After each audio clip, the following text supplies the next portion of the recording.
नमस्कार दोस्तों, बहुत दिनों बाद हम कोर्ट की वैकेंसी डाल रहे हैं।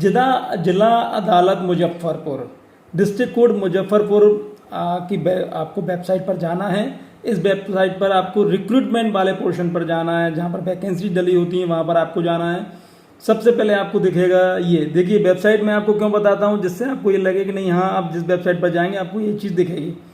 यहाँ पर है एम्प्लॉय एडवर्टाइजमेंट 1/2024 का बिहार राज्य विधिक सेवा प्राधिकार पटना के पत्र क्रमांक 1560 दिनांक 28/8/2024 के आलोक में जिला विधिक सेवा प्राधिकार मुजफ्फरपुर के अंतर्गत कानूनी सहायता रक्षा परामर्श प्रणाली कार्यालय LADCS ऑफिस में पूर्णतः संविदा आधारित विभिन्न पदों पर 2 वर्षों के लिए कार्य दक्षता के आधार पर 1 वर्ष के लिए पुनः विस्तारित किया जा सकेगा। नियुक्ति हेतु विहित प्रपत्र में आवेदन पत्र दो हस्ताक्षरी द्वारा आमंत्रित किए जाते हैं।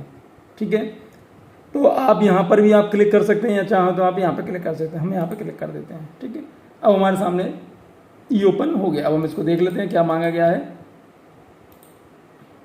देख लीजिए, office of the district session जज cum chairman district legal service authority Muzaffarpur employment advertisement number 1/2024 है। विज्ञापन प्रकाशित होने की तिथि विज्ञापन प्रकाशित होने की तिथि से 20वां दिन। आवेदन जमा करने की अंतिम तिथि 20वां दिन, यानी जिस दिन ये हुआ है उसके ही बाद आपको करना है।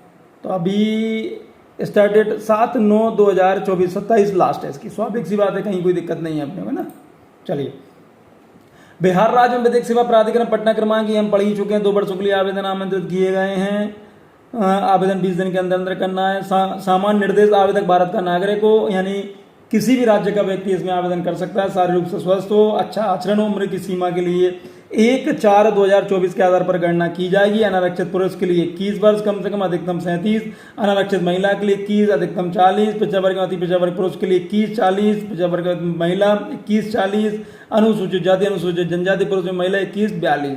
पदों का विवरण, कार्यालय सहायक सह लिपिक स्नातक की है। एक पद है, 20,000 रुपये इसमें वेतनमान आपका रहने वाला है। अन्य अनिवार्यता यहाँ पर दी हुई है, आप इनको ध्यान से देख लें, ध्यान से समझ लें। उसके बाद यहाँ पर प्रतिग्राही सह डाटा एंट्री ऑपरेटर स्नातक ही इसमें चाहिए। इसमें आप देख लें, एक वैकेंसी 19,000 रुपये इसमें सैलरी। आदेश पाल मैट्रिक MTS एवं साफ सफाई का कार्य आना चाहिए। एक वैकेंसी 13,000 सैलरी। किसी भी स्तर पर यदि ये पाया जाता है कि आपने गलत सूचना दी है या किसी वांछित जानकारी को छुपाया, तो ऐसी स्थिति में आपकी उम्मीदवारी का रद्द की जा सकती है। आवेदक को जिला नियोजनालय में निबंधित होना चाहिए। प्राधिकार किसी भी तरह का यात्रा भत्ता का भुगतान नहीं करेगा। परीक्षा शुल्क, इस परीक्षा के लिए कोई भी शुल्क दे नहीं है। नियुक्ति की प्रक्रिया, आवेदन पत्रों के संग्रहण के उपरांत आवेदन पत्रों की समीक्षा की जाएगी। सही पाए गए आवेदनों के आधार पर कार्यालय सहायक सह लिपिक पद के लिए लिखित परीक्षा, त्रुटि लेखन, टंकण दक्षता परीक्षा, साक्षात्कार तथा प्रतिग्राही सह डाटा एंट्री ऑपरेटर पद के लिए लिखित परीक्षा, टंकण दक्षता परीक्षा एवं साक्षात्कार का आयोजन किया जाएगा। आवेदनों की संख्या अधिक होने पर लिखित परीक्षा 2 चरणों में यथा प्रारंभिक मुख्य परीक्षा के रूप में ली जाएगी। प्रारंभिक लिखित परीक्षा के सभी पत्र बहुविकल्पी प्रश्नों पर आधारित होंगे। वहीं मुख्य परीक्षा के प्रश्न विश्लेषणात्मक बहुविकल्पी प्रकृति के होंगे। आदेश पाल के लिए वॉक इन इंटरव्यू में प्राप्त आवेदन संख्या अधिक होने पर लिखित परीक्षा साक्षात्कार का आयोजन किया जाएगा। लिखित परीक्षा आयोजन, यहाँ पर पूरी कंडीशन दी है कि किस तरह की लिखित परीक्षा होगी। प्रारंभिक परीक्षा 90 अंकों का होगा, प्रश्न पत्र होगा। इसमें परीक्षा अवधि 2 घंटे की रहेगी और इसमें इस तरह के प्रश्न पूछे जाएंगे, आप इनको देख लीजिए। मुख्य परीक्षा, प्रारंभिक परीक्षा में सफल अभ्यर्थी को मुख्य परीक्षा में सम्मिलित होने का अवसर प्रदान किया जाएगा। मुख्य परीक्षा 90 अंकों का एक पत्र होगा, जिसमें परीक्षा की अवधि 2 घंटे की होगी। न्यूनतम अंक 40% अंक प्राप्त करना होगा, अन्यथा न्याय घोषित कर दिया जाएगा।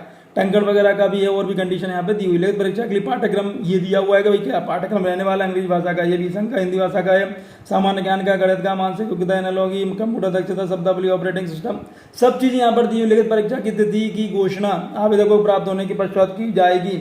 आवेदक अलग अलग पदों के लिए अलग अलग आवेदन दाखिल कर, अगर आपको मान लीजिए कि 2 आवेदनों पे आवेदन करना है तो आपको अलग अलग आवेदन करना पड़ेगा। संयुक्त आवेदन स्वीकार नहीं होगा। नियुक्ति के समय आवश्यक पदों की संख्या घटाई बढ़ाई जा सकती है। जिला एवं सत्र न्यायाधीश सह अध्यक्ष जिला विधिक सेवा प्राधिकरण मुजफ्फरपुर द्वारा उक्त पदों पर नियुक्त कर्मी के बिना किसी पूर्व सूचना के उनके पद से नियुक्त किया जा सकता है। उक्त पदों पर नियुक्त कर्मी भविष्य में सेवा नियमितीकरण एवं अथवा सरकारी सेवक के रूप में दावा नहीं कर सकेंगे। अब यहाँ पर आवेदन का प्रारूप दिया हुआ, आवेदन पद का नाम, जिस पद के लिए करना, आवेदक का नाम, आपका नाम, लिंग, जन्म तिथि 1/4/2000, उम्र, पिता पति का नाम, राष्ट्रीयता बिहार राज्य के मूल निवासी हैं अथवा नहीं, यहाँ पे आपका फोटो हो जाएगा। आवेदक की श्रेणी, सही पता, वर्तमान पता, मोबाइल, ईमेल आईडी, शिक्षण की योग्यता, यहाँ पर जाए नियोजन कार्यालय का नाम एवं निबंधन अनुभव यदि कोई हो तो, यदि आप किसी आपराधिक मामले में आपराधिक दोष सिद्ध हैं तो हाँ या नहीं। घोषणा, मैं एतद द्वारा घोषणा करती हूँ कि इस आवेदन मेरे द्वारा दिए गए विवरण एवं तथ्य मेरी जानकारी में सत्यपूर्ण एवं सही है। यदि आवेदन दिए गए कोई विवरण तथ्य मिथ्या पाए जाते हैं तो विधि के अंतर्गत उचित कार्रवाई दंड के लिए स्वयं उत्तरदायी होंगी। कार्य करने पर किसी भी अयोग्यता होने पर या स्थिति पद का दुरुपयोग करने में मेरी सेवाएं समाप्त की जा सकती हैं। आवेदक का हस्ताक्षर, तिथि और स्थान, इस तरह से फॉर्म भर के आपको ये एडमिट कार्ड आपका जिला यहाँ एडमिट कार्ड आ जाएगा, कार्यालय द्वारा भरा जाएगा। ठीक, तो इस तरह से आपको फॉर्म भर के आपको जितना जल्दी हो सके उतनी जल्दी आपको जमा करवा दीजिए। चलिए, बहुत धन्यवाद, थैंक यू।